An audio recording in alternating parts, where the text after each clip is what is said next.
The smell of cheap printer ink and the sour stench of sweat from hundreds of crammed-together young men blend into one. The air inside the Tel Aviv recruiting center is thick. The sweltering Mediterranean heat radiates through the narrow windows. The ceiling fans creak exhaustedly. You are 18 years old. You sit on a stiff plastic chair. You are entering your mandatory military service. Holding a ballpoint pen, you fill in your preferences for ordinary service on a crumpled A4 sheet. Infantry, armor, or logistics. An officer in civilian clothes quietly walks over. He doesn't bother looking at the name tag pinned to your shirt. He raps his knuckles twice on the table and jerks his chin, signaling you. You are separated from the noisy lines. He herds you into a tiny room, doors sealed tight, completely soundproofed. There are no flags, no unit insignias plastered on the walls. A stack of blank papers is pushed toward you. Tests of logical reasoning, neurological reflexes, and behavioral psychology intertwine in a bizarre manner. You pick up the pen. Your head is still floating on the thought that you were lucky enough to catch the eye of some unit thanks to your excellent high school grades. But your sharp intuition catches a half smirk from the officer in the corner of the room. A razor-sharp realization flashes across your cerebral cortex. You weren't called out by accident. You never applied.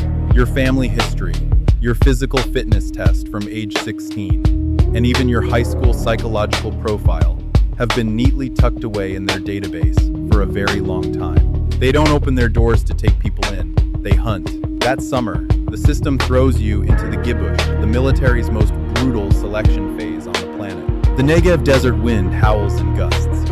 Microscopic grains of sand whip painfully against your face. You low crawl under a layer of rusted barbed wire. 4 grueling days and nights pass, and you haven't had a single minute of sleep. Your eyelids are swollen shut, heavy as lead.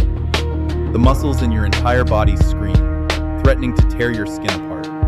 The 30-kilo sand-filled rucksack bites into your shoulders until they bleed. You shoulder a sandbag and run backward up a steep dune, sinking up to your ankles. Halfway up the slope ahead, a guy who went to high school with you stumbles. His knees buckle. He face plants into the scorching hot sand. His lips are dry, cracked, and bleeding. His eyes are glazed over from exhaustion. He looks up at you. His trembling hand reaches out, desperately clawing at the air. "Help me." His voice is a dry rasp. You freeze for a beat. Your breathing is heavy. Around you, the evaluators in civilian clothes stand motionless at the top of the dune, clipboards in hand, their eyes cold as ice, watching.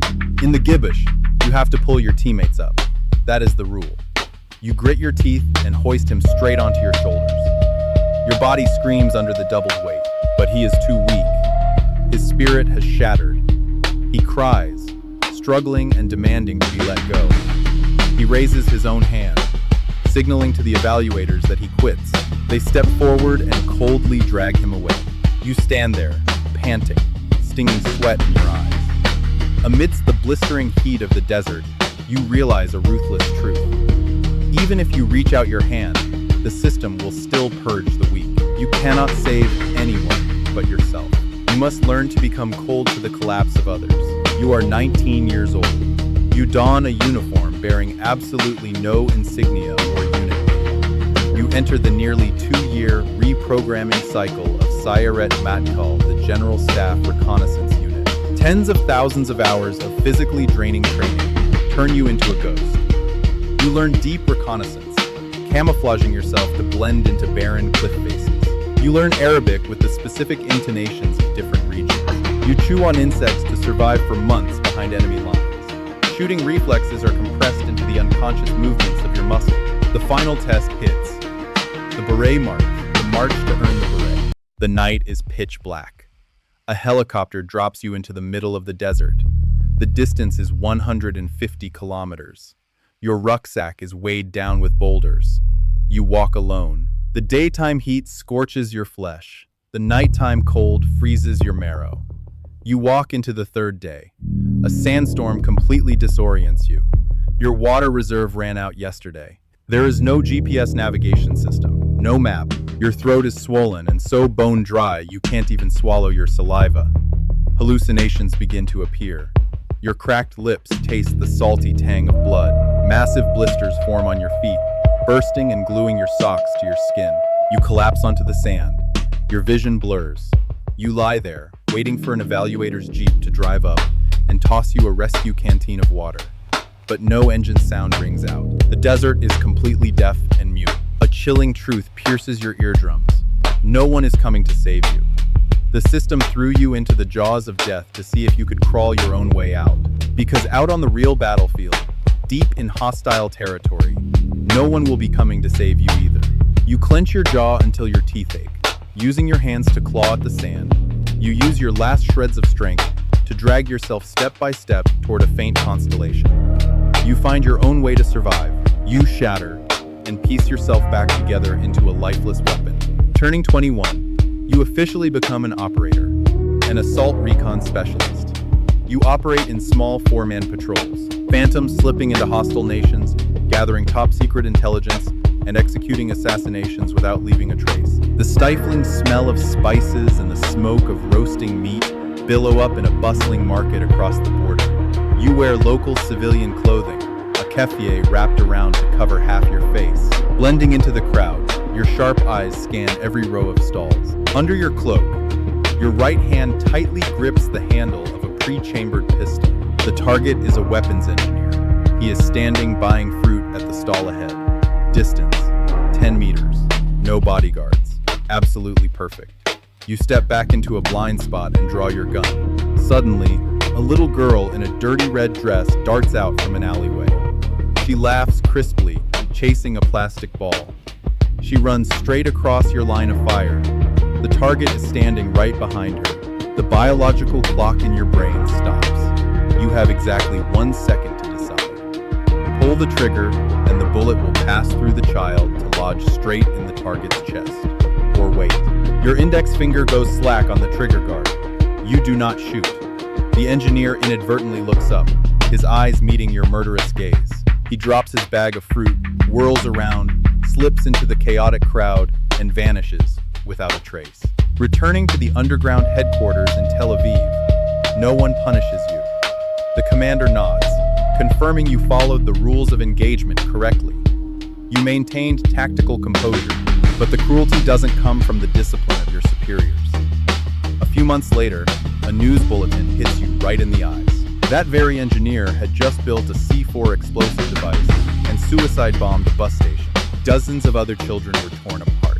You sit alone in the dark, your chest tightening. Your mercy that day was paid for with the blood of your countrymen in the future. The most ruthless discipline comes from your own conscience. You promise yourself? That is the last time in your life you will allow yourself the right to hesitate. 25 years old, promoted in rank. You take the position of patrol leader, directly commanding 4 men. The burden of life and death rests entirely on split-second decisions, bypassing the command center. The night wind whistles through the shattered windows of a suburban residential complex. The target apartment is plunged in darkness. Your team breaches through the roof without making the slightest sound. Night vision goggles coat everything in a ghostly green hue. You step as silently as a cat into the master bedroom. The target lies there. He is fast asleep. But lying right next to him is a woman, and an infant nestled against its mother's chest. The steady breathing of a peaceful family echoes in the small room. Your brain doesn't analyze. Your finger doesn't slacken. The bus bombing from years ago flashes in your mind. You raise your suppressed pistol, press it right to the man's temple. Phut, a muffled sound. Blood splatters up onto the white pillow. The corpse jerks once, then lies still. The woman beside him shifts slightly but doesn't wake. You turn on your heel, leading your team to extract and melt into the night. Absolute mission success. On the helicopter ride back, you stare intently at your tactical gloved hands. You realize the brutal change inside yourself. You are no longer capable of distinguishing between what is an enemy and what is a human being. Everything before your eyes now exists under only 2 concepts: targets and obstacles. Passing the age of 30, you are a troop commander. Power expands. You command 12 to 16 of the most elite operators. Sirens shred the quiet atmosphere of the base. A group of armed insurgents has just taken dozens of civilian hostages inside a reinforced concrete building. You stand before the sand table, planning the assault in 30 minutes. The formation surrounds the building. Sayeret Matkal are hostage rescue specialists. Breaching smoke billows up. Your team storms the main lobby with surgical precision. Sharp gunfire echoes. Snipers neutralize the outer perimeter targets. You kick open the door of the holding room. One insurgent is instantly dropped by you with 2 rounds to the chest. But before he falls, his hand manages to pull the pin on an M67 fragmentation grenade. The grenade clatters onto the floor, rolling straight toward the crowd of dozens of hostages huddled in the center of the room. Countdown. 3 seconds. You cannot jump on the grenade. You will die, and the formation will lose its commander. Life and death reflexes force you to lunge forward, swinging the heel of your tactical boot to kick the grenade hard, bouncing it into a corner of the room to save the 30 people in the middle. Boom. Smoke, dust, and plaster explode. Ear-piercing screams. The 30 hostages in the center of the room survive. But in that obscured corner, 2 innocent hostages hiding there absorb the full force of the blast and will never stand up again. Returning to base, the operation report notes a resounding success. Superiors shake your hand, but in the shower that night, water washing over your mud-caked face, you have to face the brutal reality of what is called victory. You saved the majority, but by personally making a decision that forced the minority into death. Human life is now placed on a mathematical scale. You use the blood of the innocent to buy safety for the big picture. 35 years old, you enter unit leadership. You work directly with military intelligence, Amman and Mossad. You sit in windowless rooms, flooded with monitor light. You are the one who analyzes data, isolates coordinates, and makes the decisions about which names will go on the kill list. A classified file is slid across the desk. An assassination order. The target is a politician suspected of treason, covertly funding terrorists. Years in intelligence have given you the habit of not trusting any document. You use your own private network to cross-investigate. The fragmented pieces of data reveal a different picture. The man is very likely completely innocent. The evidence was fabricated to serve a political chess game. But as you flip to the final pages of the dossier, your heartbeat stops. The face in the target photograph is incredibly familiar. It is your old classmate who collapsed and washed out of the Gibush all those years ago. He didn't become a commando, he pivoted to politics. And now, his name is on the blacklist. You stand at a brutal crossroads, refuse the order, report the discrepancy, and face being crushed by the system. Or turn a blind eye. A drizzly evening in Paris. You wear a long trench coat, waiting under the sallow light of a street lamp. He walks out of a high-end restaurant. He sees you. 15 years have passed, but his eyes still recognize the man who carried him on the sand dune, and then stood watching him be dragged away. He smiles bitterly, doesn't run. "Did you come to finish the job from back then?" he asks softly. You do not answer. You step forward. The poison needle hidden in the tip of your umbrella brushes against his bicep. A tiny scratch. He stumbles. "I never betrayed," he whispers before collapsing onto the wet cobblestones. You turn your back and walk away, blending into the crowd.